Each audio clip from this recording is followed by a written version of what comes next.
తెలంగాణ రాష్ట్ర ప్రభుత్వం కేబినెట్ రైతుల సంక్షేమం కోసం రైతు బంధు ఎకరానికి 12,000 రూపాయల చొప్పున ఈ నెల 26వ తారీఖు నుంచి రైతుల ఖాతాలో చేస్తామని కేబినెట్ నిర్ణయం తీసుకుంది.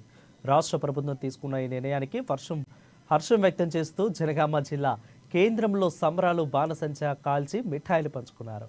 ఇక రాష్ట్ర ప్రభుత్వం తీసుకున్న ఈ నిర్ణయాన్ని ప్రతిపక్షాలు కావాలని రాద్ధాంతం చేస్తున్నాయని market committee chairman Shivraj Yadav అన్నారు. రాష్ట్ర ప్రభుత్వం కేబినెట్ లో రైతుకు సంబంధించిన కొన్ని పథకాలు ఆమోదం తెలిపిందో దానికి సందర్భంగా ఈ రోజు జిల్లా కేంద్రంలోని గౌరవ ముఖ్యమంత్రి గారికి, గౌరవ ఉప ముఖ్యమంత్రి బట్టి విక్రమార్క గారికి పాలాభిషేకం చేయడం జరిగింది.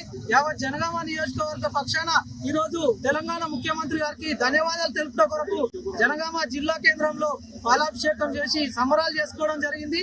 ఈ యొక్క రాష్ట్రంలో తెలంగాణ కాంగ్రెస్ ప్రభుత్వం ఆధ్వర్యంలో జరుగుతున్న ప్రజాపాలనలో భాగంగా రైతులందరూ సుఖ సంతోషంగా ఉన్నారు.